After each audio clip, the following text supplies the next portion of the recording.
ये आकाशवाणी पटना है। अब आप खालिद रशीद से प्रादेशिक समाचार सुनिए। पहले मुख्य समाचार। लोक आस्था के महापर्व छठ के तीसरे दिन आज श्रद्धालुओं ने विभिन्न छठ घाटों पर अस्ताचलगामी सूर्य को अर्घ्य अर्पित किया। प्रधानमंत्री नरेंद्र मोदी ने कहा, सूर्य देव सदियों से उपासना ही नहीं, जीवन पद्धति का भी केंद्र हैं। श्री मोदी ने आकाशवाणी पर मन की बात कार्यक्रम में देश विदेश के लोगों को संबोधित करते हुए कहा, भारत सौर ऊर्जा का सबसे बड़ा उत्पादक देश बन चुका है और केंद्र सरकार ने चीनी की कीमतों पर नियंत्रण के लिए चीनी के निर्यात पर प्रतिबंध को 1 वर्ष के लिए और बढ़ाया। अब समाचार विस्तार से। लोक आस्था के महापर्व छठ के तीसरे दिन आज श्रद्धालुओं ने अस्ताचलगामी सूर्य को अर्घ्य अर्पित किया। छठ को लेकर पूरे राज्य में माहौल भक्तिमय हो गया है। छठ के गीतों से प्रदेश का वातावरण गुंजायमान है। मुख्यालयों से हमारे संवाददाताओं ने खबर दी है कि छठ व्रतियों ने गंगा, कोसी, गंडक, बागमती, सोन सहित राज्य की प्रमुख नदियों के किनारे बने घाटों और तालाबों, नहरों तथा अस्थायी घाटों पर अर्घ्य अर्पित किया। व्रत कर रहे कई लोगों ने अपने घरों के बाहर तथा छतों पर भी अस्थायी जलाशय बनाकर अर्घ्य दिया। राज्य के विभिन्न जिलों में स्थित जलाशयों और अस्थायी तालाबों में कैदी व्रतियों ने भी अस्ताचलगामी सूर्य को अर्घ्य अर्पित किया। छठ को लेकर जिला प्रशासन, विभिन्न पूजा समितियां और स्वयंसेवी संस्थाओं की ओर से नदी घाट, अस्थायी घाटों और सड़कों पर सफाई तथा रोशनी की विशेष व्यवस्था की गई है। को लेकर विभिन्न जिलों में स्थित सूर्य मंदिरों पर पूजा अर्चना के लिए श्रद्धालुओं का तांता लगा हुआ है। हमारे औरंगाबाद संवाददाता ने बताया है कि देव स्थित प्रसिद्ध सूर्य मंदिर को आकर्षक ढंग से सजाया गया है और पौराणिक महत्व के इस सूर्य मंदिर में पूजा अर्चना के लिए बड़ी संख्या में श्रद्धालु पहुंच गए हैं। औरंगाबाद जिले के ऐतिहासिक और पौराणिक स्थल देव के सूर्य कुंड में आज करीब 10 लाख श्रद्धालुओं ने अस्ताचलगामी सूर्य को अर्घ्य अर्पित किया। इस अवसर पर अत्यंत आकर्षक ढंग से सजाए गए त्रेतायुगीन सूर्य मंदिर में बिहार के कोने कोने और अन्य राज्यों से आए श्रद्धालु व्रती कतारबद्ध होकर भगवान भास्कर का पूजन अर्चन कर रहे हैं। सुप्रसिद्ध देव छठ मेला में आए श्रद्धालुओं की सुविधा के लिए जिला प्रशासन की ओर से पेयजल, बिजली, स्वास्थ्य, सुरक्षा, परिवहन, आवासन की बेहतर व्यवस्था की गई है। आकाशवाणी समाचार के लिए औरंगाबाद से कमल। मुजफ्फरपुर में नगर निगम ने छठ घाटों को आकर्षक ढंग से सजाया है। शहर के साहू पोखर, अखाड़ा घाट, रामदयालु घाट सहित विभिन्न घाटों पर भक्तिपूर्ण माहौल में श्रद्धालुओं ने भगवान भास्कर को अर्घ्य अर्पित किया। जिले के शहरी क्षेत्र के अखाड़ा घाट, सीढ़ी घाट, बापू घाट, दादर घाट, साहू पोखर घाटों के साथ लोक आस्था के महापर्व छठ में मुजफ्फरपुर के 8 लाख से अधिक व्रतियों ने आज शाम भगवान भास्कर को पहला अर्घ्य देकर पूजा अर्चना की है। नगर निगम क्षेत्र के 26 नदी घाट और प्रमुख तालाबों के साथ जिले के 596 प्रमुख घाटों पर छठ पूजा की गई है। आकाशवाणी समाचार के लिए मुजफ्फरपुर से कौशल किशोर कौशिक। दरभंगा से हमारे संवाददाता ने बताया कि मिथिलांचल क्षेत्र में श्रद्धालुओं ने पूरी आस्था के साथ भगवान भास्कर को पहला अर्घ्य अर्पित किया।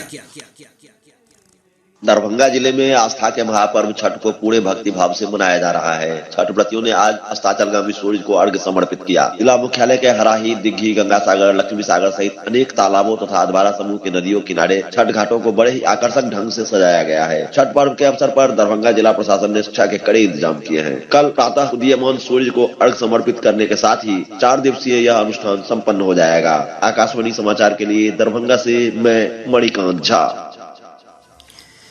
कटिहार से हमारे संवाददाता ने बताया कि सीमांचल क्षेत्र में अस्ताचलगामी सूर्य को अर्घ्य देने के लिए प्रशासन की ओर से व्यापक प्रबंध किए गए थे।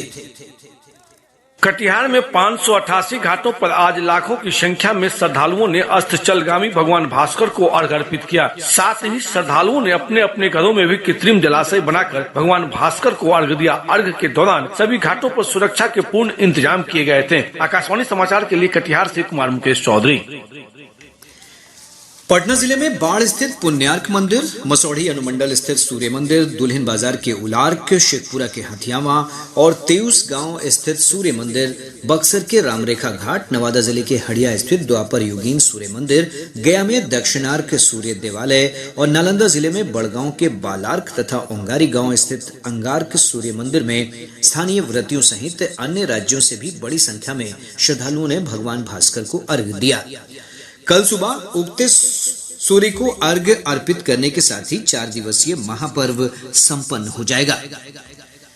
राष्ट्रपति द्रौपदी मुर्मू, उपराष्ट्रपति जगदीप धनखड़, प्रधानमंत्री नरेंद्र मोदी और केंद्रीय गृह मंत्री अमित शाह ने छठ पूजा के अवसर पर देशवासियों और विदेश में रह रहे भारतवासियों को बधाई दी है। राष्ट्रपति ने अपने संदेश में कहा कि छठ पूजा प्रकृति के प्रति श्रद्धा, सद्भाव और कृतज्ञता व्यक्त करने का अवसर है। प्रधानमंत्री ने कहा कि आज देश के कई भागों में छठ का पर्व मनाया जा रहा है। इस पर्व के आने पर सामुदायिक स्तर पर सड़क, नदी, घाट, पानी के विभिन्न स्रोत सबकी सफाई होती है। श्री मोदी ने कहा कि यह पर्व एक भारत श्रेष्ठ भारत का भी उदाहरण है। आज देश के कई हिस्सों में सूर्य उपासना का महापर्व छठ मनाया जा रहा है। छठ पर्व का हिस्सा बनने के लिए लाखों श्रद्धालु अपने गांव, अपने घर, अपने परिवार के बीच पहुंचे हैं। मेरी प्रार्थना है कि छठ मैया सबकी समृद्धि, सबके कल्याण का आशीर्वाद दे। केंद्रीय गृह मंत्री अमित शाह ने सूर्य उपासना के पर्व छठ के पावन अवसर पर देशवासियों को बधाई दी है। अपने ट्वीट संदेश में श्री शाह ने छठी मैया की कृपा से सबके लिए प्रसन्नता, सुख, शांति और स्वास्थ्य की कामना की। राज्यपाल फागू चौहान ने अपने शुभकामना संदेश में कहा कि ये पर्व हमें आत्मशुद्धि, मन की निर्मलता और शारीरिक, मानसिक तथा लोक व्यवहार में अनुशासन बनाए रखने की प्रेरणा देता है। मुख्यमंत्री नीतीश कुमार ने कहा कि छठ पर्व लोक आस्था एवं जन संस्कृति का एक महापर्व है। उप मुख्यमंत्री तेजस्वी प्रसाद यादव, भाजपा के प्रदेश अध्यक्ष डॉक्टर संजय जायसवाल और कांग्रेस के प्रदेश अध्यक्ष मदन मोहन झा सहित अन्य गणमान्य लोगों ने भी छठ पर्व पर प्रदेशवासियों को शुभकामनाएं दी हैं। मौसम विभाग ने लोक आस्था के महापर्व छठ के दौरान राज्य के विभिन्न जिलों में कल सूर्योदय के समय की जानकारी दी है। छठ महापर्व के प्रातःकालीन अर्घ्य के दिन सूर्योदय का समय पटना 5:57, गया 5:56, भागलपुर 5:49, मुजफ्फरपुर 5:57, पूर्णिया 5:48, कटिहार 5:47, अररिया 5:48 एवं किशनगंज 5:46। आकाशवाणी के भागलपुर केंद्र से कल छठ पर्व के प्रातःकालीन अर्घ्य का आंखों देखा हाल सुबह 5 बजे से 6:30 बजे तक प्रसारित किया जाएगा। इसे बिहार स्थित आकाशवाणी के सभी केंद्र प्रसारित करेंगे। प्रादेशिक समाचार आप आकाशवाणी पटना से सुन रहे हैं। प्रधानमंत्री नरेंद्र मोदी ने कहा है कि भारत सौर ऊर्जा से बिजली पैदा करने वाले सबसे बड़े देशों में शामिल हो गया है। आज मन की बात कार्यक्रम की 94वीं कड़ी को संबोधित करते हुए प्रधानमंत्री ने कहा कि समूचा विश्व सौर ऊर्जा को भविष्य के रूप में देख रहा है। उन्होंने बल देते हुए कहा कि भारत इस क्षेत्र में अपने पारंपरिक अनुभवों को आधुनिक विज्ञान के साथ जोड़ रहा है। सूर्यदेव का ये वरदान है सौर ऊर्जा, सोलर एनर्जी आज एक ऐसा विषय है जिसमें पूरी दुनिया अपना भविष्य देख रही है और भारत के लिए तो सूर्यदेव सदियों से उपासना ही नहीं, जीवन पद्धति के भी केंद्र में रह रहे हैं। भारत आज अपने पारंपरिक अनुभवों को आधुनिक विज्ञान से जोड़ रहा है, तभी आज हम सौर ऊर्जा से बिजली बनाने वाले सबसे बड़े देशों में शामिल हो गए हैं। सौर ऊर्जा से कैसे हमारे देश के गरीब और मध्यम वर्ग के जीवन में बदलाव आ रहा है, वो भी अध्ययन का विषय है। प्रधानमंत्री ने गर्व से कहा कि भारत अंतरिक्ष क्षेत्र में भी कमाल दिखा रहा है और पूरी दुनिया देश की उपलब्धियां देखकर हैरान है। उन्होंने कहा कि भारत ने एक साथ 36 सैटेलाइट अंतरिक्ष में स्थापित किए हैं और ये सफलता दिवाली से एक दिन पहले प्राप्त हुई है।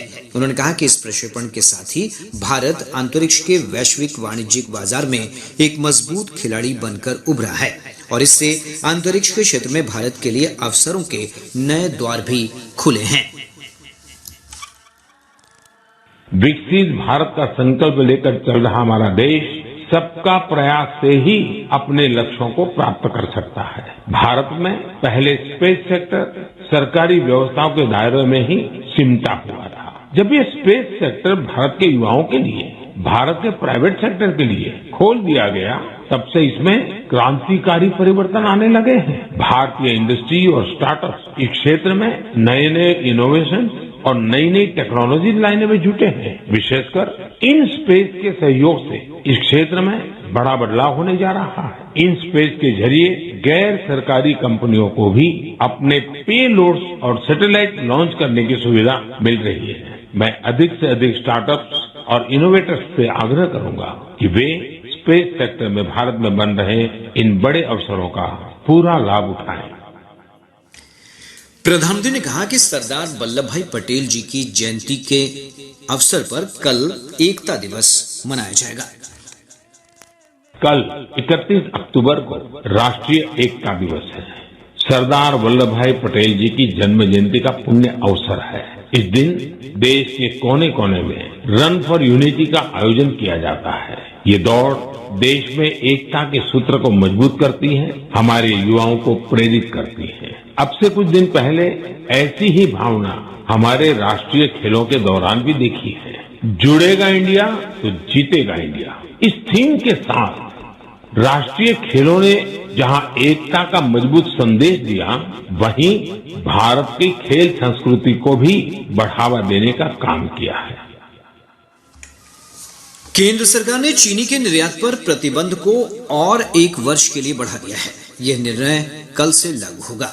घरेलू बाजारों में चीनी की उपलब्धता बढ़ाने और कीमतों पर नियंत्रण के लिए यह निर्णय लिया गया है। विदेश व्यापार महानिदेशालय ने एक अधिसूचना में कहा कि चीनी के निर्यात पर प्रतिबंध अगले वर्ष 31 अक्टूबर तक लागू रहेगा। यूरोपीय संघ और अमेरिका को चीनी निर्यात पर यह पाबंदी लागू नहीं होगी। केंद्रीय शिक्षक पात्रता परीक्षा CTET के लिए आवेदन पत्र कल से लिए जाएंगे। छात्र 24 नवंबर तक ऑनलाइन आवेदन कर सकेंगे। CBSE के अनुसार सामान्य और पिछड़ा वर्ग के अभ्यर्थियों को दोनों पेपर के लिए 1200 रुपए का शुल्क देना होगा। परीक्षा का आयोजन दिसंबर या जनवरी महीने में किए जाने की संभावना है। समस्तीपुर जिले के हलई थाना क्षेत्र के बरुना पुल के पास आज पानी भरे गड्ढे में डूबने से 2 युवकों की मौत हो गई। और अब अंत में मुख्य समाचार एक बार फिर। लोक आस्था के महापर्व छठ के तीसरे दिन आज श्रद्धालुओं ने विभिन्न छठ घाटों पर अस्ताचलगामी सूर्य को अर्घ्य अर्पित किया। प्रधानमंत्री नरेंद्र मोदी ने कहा, सूर्य देव सदियों से उपासना ही नहीं, जीवन पद्धति का भी केंद्र हैं। श्री मोदी ने आकाशवाणी पर मन की बात कार्यक्रम में देश विदेश के लोगों को संबोधित करते हुए कहा, भारत सौर ऊर्जा का सबसे बड़ा उत्पादक देश बन चुका है। और केंद्र सरकार ने चीनी की कीमतों पर नियंत्रण के लिए चीनी के निर्यात पर प्रतिबंध को 1 वर्ष के लिए और बढ़ाया। इसके साथ ही आकाशवाणी पटना